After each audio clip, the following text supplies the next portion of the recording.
नमस्कार साथियों। बहुत बहुत स्वागत है आप सभी का गवर्नमेंट एजुकेशन में। दोस्तों, इस वीडियो में मैं आपको जो लोग हिंदी डिस्ट्रक्शन या बात की जाए अन्य की तैयारी कर रहे हैं तो क्या कैसे आपको करनी है, इसके बारे में हम बात करेंगे।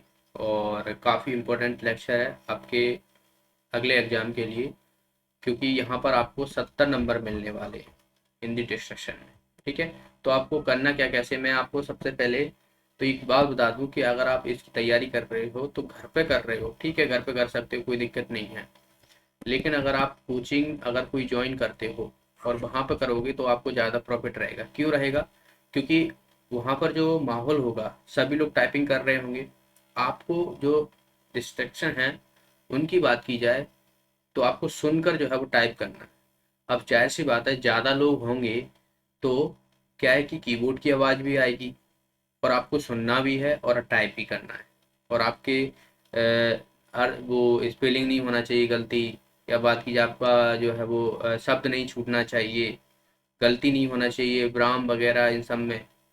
तो ये भी आपको ध्यान रखना है, क्योंकि आपकी गलती करोगे तो आधा नंबर जो है वो आपका काट लिया जाएगा।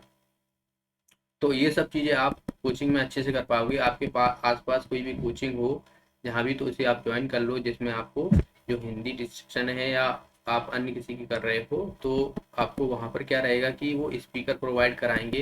जैसे यहाँ पर मान लो एक कोने में यहाँ पर स्पीकर लगा दिया, दूसरे कोने में यहाँ पर लगा दिया, ठीक है, और इसमें आपको जो है वो सुनाई देगा और वो आपको टाइप करना रहेगा कीबोर्ड पे। ठीक है, तो ये चीज़ें करनी है आपको। हेडफोन नहीं दिए जाते वहाँ पर कि आप सोचो कि मुझे वहाँ पर हेडफोन दे दिए जाएंगे, तो हेडफोन नहीं देते, क्योंकि आपको जो टाइपिंग करनी है, मान लो हाई कोर्ट में आपकी जॉब लग जाती है तो आपको हेडफोन थोड़ी ना वहाँ पर रहेगा। वो बात की बात है, पर यहाँ पर जो है मोस्टली आपको हेडफोन नहीं दिए जाएंगे, तो आपको सुनकर ही जो है वो टाइप करनी है। ओके, तो ये आप कोचिंग पे अच्छे से कर पाओगे। और वहाँ पर आप जब एग्जाम में हो तो वहाँ पर हल्ला हुई नहीं कर सकते। अगर आपने ऐसा किया तो आपका जो है वो वहाँ से निकाल दिया जाएगा, आपका एग्जाम नष्ट कर दिया जाएगा। अब मैं आपको बता दूं कि इसमें आप देख सकते हो कि कितनी क्या शब्द, वैसे मैं तो ऑलरेडी बता चुका हूँ, पिछली वीडियो में मैंने आपको बताया था। हम्म, यहाँ पर देखिए, ये है, ये देखिए, इसमें अगर हम बात करें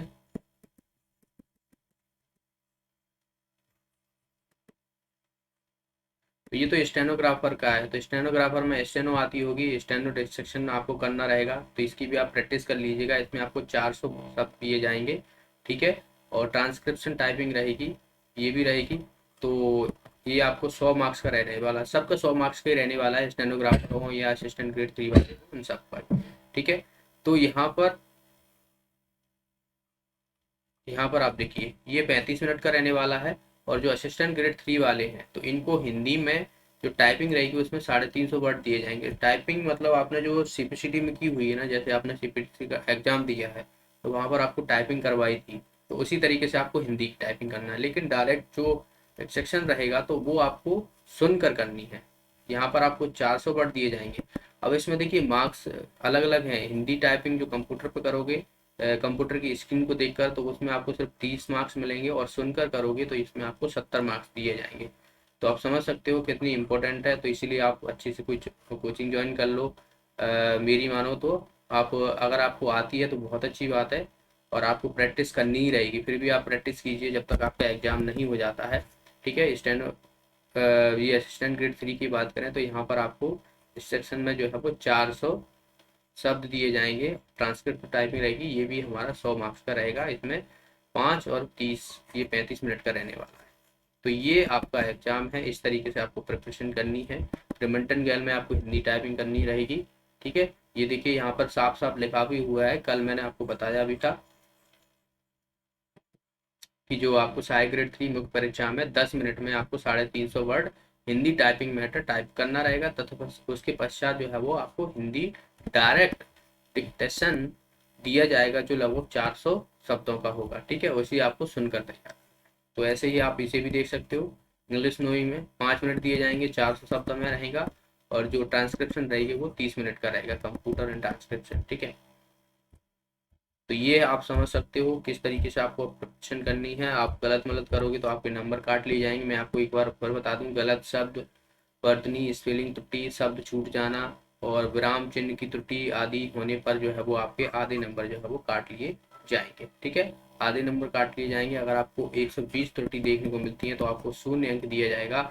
मतलब जो सहायक ग्रेड 3 है, शीघ्र लेखन ग्रेड 2, शीघ्र लेखन ग्रेड 3 और शीघ्र लेखन यहाँ पर आपको कोर्ट मैनेजर स्टाफ है इसमें जो है वो। ओके, और सहायक ग्रेड 3 की बात करें तो नंबर तो सेम ही काटे जाएंगे, पर यहाँ पर आप देखिए इसमें हमें दिया हुआ है कि उत्तर पुस्तिका के मूल्यांकन के समय यदि किसी अभ्यर्थी की 36 या डायरेक्ट डिस्ट्रक्शन उत्तर पुस्तिका के मूल्यांकन के समय किसी अभ्यर्थी की 84 से अधिक त्रुटियां पाई जाती हैं। आप जो टाइपिंग करोगे हिंदी वाली उसमें 36 से अधिक नहीं होना चाहिए, और जो सुनकर करने वाले टाइपिंग है उसमें 84 से अधिक त्रुटियां पाई जाती हैं तो आपको 0 अंक दिया जाएगा। तो ये भी आप याद रखना है। ठीक है, तो कम से कम गलतियां करना। और ज़्यादा टाइपिंग, देखिए टाइपिंग सभी कर लेते हैं लेकिन गलतियों की वजह से जो है वो आपके नंबर काटे जाते हैं। दरअसल ये प्रॉब्लम तो यही है कि आपको माइनस मार्किंग है इसमें, तो इसका बहुत ध्यान रखना है।